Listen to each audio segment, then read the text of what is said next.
नमस्ते साथियों। कैसे हैं आप सब लोग। मेरा भी फिर स्वागत करता हूं आपके अपने यूट्यूब चैनल साकार कोचिंग क्लासेस गुना में। तो आज का जो अपना वीडियो है वो है इंडियन ज्योग्राफी। काफ़ी दिनों से बंद पड़ी है, स्टार्ट कर देते हैं इसे। इंडियन ज्योग्राफी के अंतर्गत अपन मुख्य रूप से हिमालय चल रहा है, ठीक है ना। ये हिमालय का लास्ट वीडियो, आज हिमालय खत्म हो जाएगा। आज हिमालय का जो नदियों के आधार पर जो वर्गीकरण किया है उसको जानेंगे, ठीक है ना। नदियों के आधार पर वर्गीकरण कैसे किया गया है, ठीक है। तो ये मैंने चित्र बनाया उसका, नदियों के आधार पर वर्गीकरण किया गया है जिसका, ठीक है। ये ऊपर की सिंधु नदी, ठीक है। ये सतलज नदी, ये एक काली नदी जो कि घाघरा की सहायक नदी है, नेपाल से निकलती है। ये तिस्ता नदी, ये कौन सी है? तिस्ता नदी जो कि जम्मू कश्मीर से सिक्किम से निकलती है।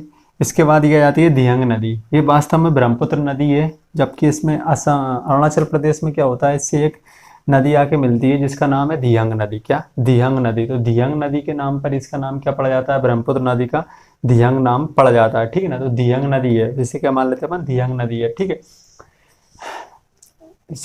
सिंधु, सतलज, काली, तिस्ता और दिहंग, ठीक है। इसके अलावा ये जो ऊपर की श्रेणी है ये कौन सी है? काराकोरम श्रेणी। ये कौन सी है? ट्रांस हिमालय के अंतर्गत मैंने पढ़ाया हुआ ना। तो ये कौन सी है? काराकोरम श्रेणी। ये नीचे वाली कौन सी है? लद्दाख श्रेणी। और ये वाली कौन सी है? जास्कर श्रेणी। ये मैंने जे बना दिया, ये क्या हो गया? जे, ठीक है, जे। ऊपर ऊपर जो रेड कलर से है ये लद्दाख, काराकोरम श्रेणी। इसके नीचे जस्ट ये ब्लैक कलर से बनाया हुआ है, ये बनाया हुआ है मैंने, ये लद्दाख श्रेणी है। ये कौन सी है?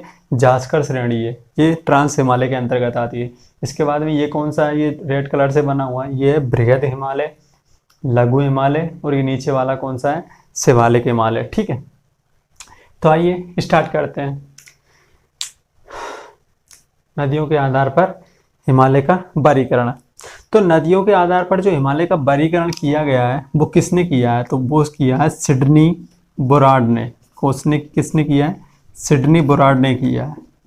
यानी कि सिडनी बुराड नामक व्यक्ति ने क्या किया है? हिमालय का नदियों के आधार पर क्या कर दिया गया है? वर्गीकरण कर दिया। क्या कर दिया? नदियों के आधार पर वर्गीकरण किया। किसने किया है? तो सिडनी बुराड ने किया है, ठीक है।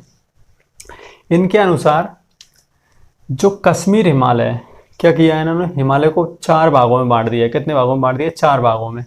कश्मीर जो हिमालय है, कश्मीर हिमालय कहाँ से कहाँ तक पड़ता है? तो कश्मीर हिमालय सिंधु नदी से लेकर सतलज नदी के बीच का जो हिमालय है, ये कौन सी है? सिंधु नदी, जो कि लद्दाख और जास्कर श्रेणी के बीच में बहती है। तो ये सिंधु नदी, और ये कौन सी है? सतलज नदी, ठीक है। सिंधु नदी और सतलज नदी, सिंधु नदी चेमायोंगडोंग ग्लेशियर से निकलती है, मानसरोवर झील के पास से, राजस्थान से ये निकलती है, ठीक है ना, सतलज नदी। तो सिंधु नदी से लेकर सतलज नदी के बीच का जो हिमालय पर्वत है, सिंधु नदी से लेकर, यानी कि इस नदी से लेकर और इस नदी तक के बीच का जो हिमालय पर्वत है वो किस नाम से जाना जाता है? कश्मीर हिमालय के नाम से। किस नाम से जाना जाता है? कश्मीर हिमालय के नाम से, ठीक है। कश्मीर हिमालय की जो लंबाई है वो कितनी है? तो 560 किलोमीटर है। कश्मीर हिमालय की जो लंबाई है वो कितनी है? 560 किलोमीटर है, ठीक है। यानी कि सिंधु नदी से लेकर और सतलज नदी के बीच का जो हिमालय पर्वत है वो किस नाम से जाना जाता है? कश्मीर हिमालय के नाम से जाना जाता है। इसकी लंबाई कितनी है? तो 560 किलोमीटर है, ठीक है।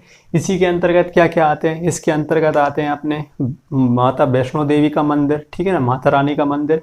इसके बाद में आता है अमरनाथ की गुफा, और एक आती है चराप ए शरीफ, जो कि जम्मू कश्मीर में ही स्थित है, ठीक है। तो कश्मीर हिमालय कहाँ से कहाँ तक माना जाता है? सिंधु नदी से लेकर सतलज नदी के बीच का जो हिमालय है उसे क्या कहते हैं अपन? कश्मीर हिमालय कहते हैं, ठीक है। इसके बाद में आते हैं कुमाऊं हिमालय। कौन सा? कुमाऊं हिमालय। कुमाऊं हिमालय कहाँ से कहाँ तक है? तो कुमाऊं हिमालय सतलज नदी से लेकर, ये कौन सी नदी बह रही है अपनी? सतलज नदी।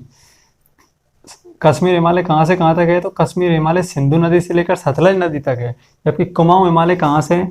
तो सतलज नदी से लेकर काली नदी तक के बीच का जो हिमालय है, यानी काली नदी ये बह रही है, ठीक है, जो कि घाघरा की सहायक नदी है, नेपाल से निकलती है, ठीक है ना। तो ये कौन सी है? सतलज नदी। और ये कौन सी है? काली नदी।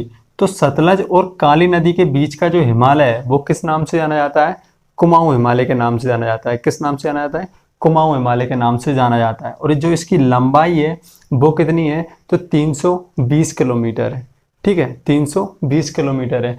कुमाऊं हिमालय कहाँ से कहाँ तक रहता है? तो सतलज नदी से लेकर काली नदी तक का जो हिमालय पर्वत का जो क्षेत्र है वो किसके अंतर्गत आता है? तो कुमाऊं हिमालय के अंतर्गत आता है। ठीक है, इसकी लंबाई कितनी है? तो 320 किलोमीटर है। ठीक है, इसके अंतर्गत उत्तराखंड में प्रमुख रूप से कुछ चोटियां स्थित हैं, जैसे कि बद्रीनाथ, कामेट, नंदा देवी, त्रिशूल, बंदरपूंछ, केदारनाथ, बद्रीनाथ, फूलों की घाटी, दून एवं दार घाटियां, ये किसके अंतर्गत आती है? तो कुमाऊं हिमालय के अंतर्गत ही आती है। जैसे कि आपसे कामेट, मान ले कामेट चोटी किस हिमालय के अंतर्गत आती है? ठीक है ना, कामेट चोटी किस हिमालय के अंतर्गत आती है?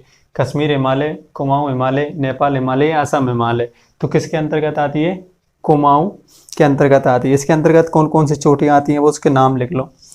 कुमाऊं हिमालय के अंतर्गत तो पहली आती है नंदा देवी। कौन सी? नंदा देवी।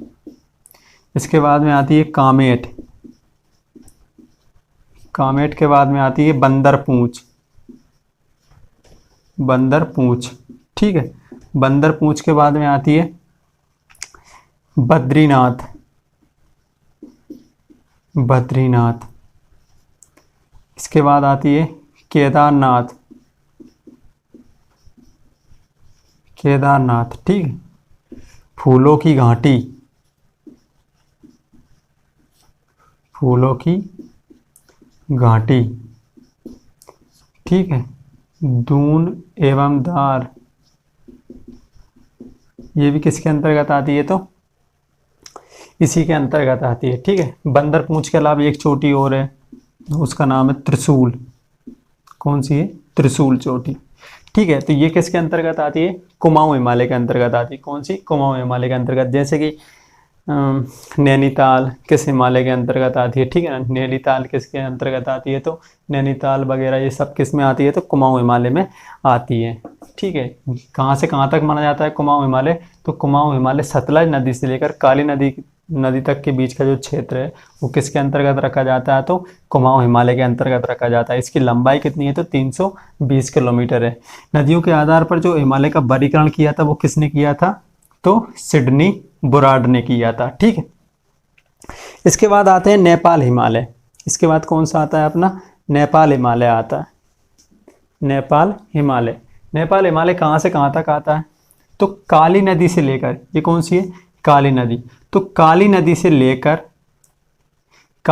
लेकर और तीस्ता नदी तक के बीच का जो क्षेत्र है, यानी कि काली नदी से लेकर और तीस्ता नदी तक के बीच का जो क्षेत्र है वो किसके अंतर्गत आता है? तो नेपाल हिमालय के अंतर्गत आता है। किसके अंतर्गत आता है? नेपाल हिमालय। नेपाल हिमालय पर ही विश्व की सबसे ऊंची चोटियां स्थित है। ठीक है ना, नेपाल हिमालय के अंतर्गत ही क्या आता है? विश्व की सर्वोत्तम ऊंची चोटियां आती हैं। ठीक है, मैंने कहा था ना कि जैसे ही हिमालय पश्चिम से पूर्व की ओर बढ़ता है, क्या करता है? हिमालय पश्चिम से पूर्व की ओर बढ़ता है तो वो क्या होता है? सिकुड़ता चला जाता है। क्या करता है? सिकुड़ता चला जाता है। और सिकुड़ने के चक्कर में वो क्या होता है? ऊंचा उड़ जाता है। काफी क्या करता है? काफी ज्यादा ऊंचा उड़ जाता है। इसीलिए जो हिमालय पर्वत पर जो ऊंची ऊंची चोटियां हैं, जैसे कि कंचनजंगा, एवरेस्ट, मकालू, मसालू, ये सब चोटियां किसके अंतर्गत आती हैं? तो नेपाल हिमालय के अंतर्गत आती है। किसके अंतर्गत आती है? तो नेपाल हिमालय। ठीक है, एवरेस्ट चोटी किसके अंतर्गत आती है? नेपाल हिमालय। कंचनजंगा किसके अंतर्गत आती है? तो नेपाल हिमालय। मसालू चोटी किसके अंतर्गत आती है? तो नेपाल हिमालय के अंतर्गत ही आती है। ठीक है, अन्नपूर्णा, धौलागिरी चोटियां किसके अंतर्गत आती है? तो नेपाल हिमालय के अंतर्गत ही आती है। नेपाल हिमालय कहाँ से कहाँ तक माना जाता है? तो काली नदी से लेकर तीस्ता नदी तक के बीच का जो क्षेत्र है उसे अपन क्या कहते हैं? नेपाल हिमालय कहते हैं। नेपाल हिमालय की लंबाई कितनी है? तो 800 किलोमीटर। कितनी लंबाई है? 800 किलोमीटर। ठीक है, इसके बाद आते हैं असम हिमालय। इसके बाद कौन सा आता है? असम हिमालय। असम हिमालय तीस्ता नदी से लेकर कहाँ तक चला जाता है? दिहंग नदी तक। कौन सा? असम हिमालय तीस्ता नदी से लेकर दिहंग नदी तक जाता है। ठीक है, दिहंग किसका नाम है? ब्रह्मपुत्र का ही नाम है। किसका नाम है? ब्रह्मपुत्र का ही नाम है। यहाँ पर अरुणाचल प्रदेश में एक नदी निकलती है जिसका नाम क्या है, दिहंग नदी। दिहंग नदी किससे आके मिल जाती है, ब्रह्मपुत्र नदी से मिल जाती है। तो ब्रह्मपुत्र नदी का क्या क्या नाम पड़ जाता है, दिहंग पड़ जाता है। क्या पड़ जाता है, दिहंग। जैसे कि उत्तर तिब्बत में से किस नाम से जाना जाता है, सांगपो नाम से जाना जाता है। किस में नाम से जाना जाता है सांगपो नाम से जाना जाता है। जैसे ही अरुणाचल प्रदेश में प्रवेश करती है दियांग पड़ जाता है, असम में प्रवेश करती है ब्रह्मपुत्र पड़ जाता है, और जैसे ही बांग्लादेश में प्रवेश करती है तो जमुना पड़ जाता है। कौन सी, जमुना, यमुना नहीं, जमुना। यमुना कहाँ से बहती है, यमुना निकलती है उत्तराखंड से, जबकि जमुना कहाँ से निकल रही है, तिब्बत से निकल रही है। ठीक है, तिब्बत में से सांगपो, सांगपो के बाद में दिहंग, ब्रह्मपुत्र, और फिर क्या पड़ जाता है, जमुना। फिर आगे चल क्या पड़ जाता है, पद्मा। ठीक है ना, तो ये इसके नाम काफ़ी सारे बदल जाते हैं। ठीक है, जैसे इससे आगे नदियाँ मिलती रहती हैं। तो तिस्ता नदी कहाँ से निकलती है, तिस्ता नदी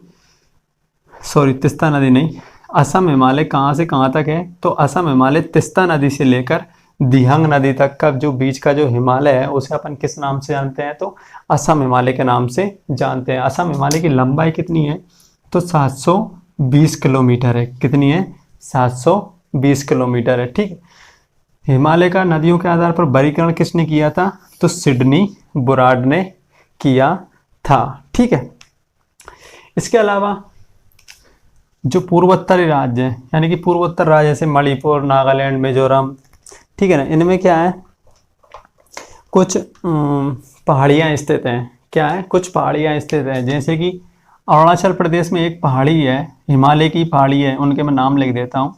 ठीक है ना, इनको किस नाम से जाना जाता है, तो अरुणाचल प्रदेश में जो हिमालय पर्वत है यानी कि इस साइड में, उसको किस नाम से जाना है, पूर्वोत्तर की पहाड़ियाँ बोलते हैं अपन, उसको नाम से जाना जाता है पटकोई बुम।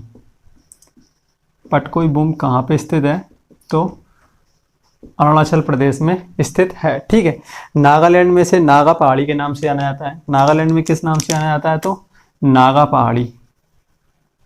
नागालैंड में किस नाम से जाना जाता है, नागा पहाड़ी, नागा पहाड़ी, नागा पहाड़ी। ठीक है, पहाड़ियों के नाम से इसको जाना जाता है। मैंने बोला था ना कि हिमालय क्या करता है, दोनों छोरों पे जाके, यानी कि पूर्वी छोर पे और पश्चिमी छोर पे भी, पूर्वी और पश्चिमी दोनों छोरों पे क्या करता है, हिमालय दक्षिणावर्ती मोड़ लेता है। क्या करता है, दक्षिणावर्ती, यानी कि इस साइड से इस नीचे आ जाता है। क्या आ जाता है, नीचे आ जाता है। जब ये नीचे आ जाता है तो ये कहाँ चला जाता है, हिमालय पर्वत कहाँ चला जाता है, म्यांमार में चला जाता है। म्यांमार में इसको किस नाम से जाना जाता है, अराकांत योमा पर्वत के नाम से जाना जाता है। किस नाम से जाना जाता है, अराकांत योमा पर्वत के नाम से कहाँ जाना जाता है, हिमालय को म्यांमार में जाना जाता है। जबकि जो पूर्वोत्तरी राज्य हैं उनमें इसको किस नाम से जाना जाता है, स्थानीय भाषाओं के नाम पे जाना जाता है। क्या करता है, स्थानीय भाषाओं के नाम पे जाना जाता है, यानी कि अलग राज्य में अलग अलग नामों से जाना जाता है हिमालय को। जैसे कि अरुणाचल प्रदेश में क्या हो गया, पटकोई बुम हो गया, नागालैंड में क्या हो गया, नागा पहाड़ी हो गया। ठीक है, इसके अलावा जो अपना मणिपुर है, मणिपुर में जाना जाता है लेमाटोल पहाड़ी। कौन सा, लेमाटोल,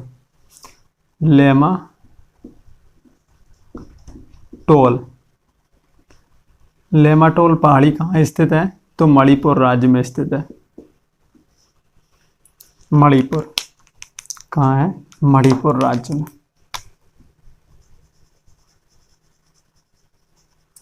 मणिपुर राज्य में। ठीक है, लेमाटोल कहाँ से, किस नाम से, कहाँ पे जाना जाता है, तो मणिपुर। कौन सा, मणिपुर,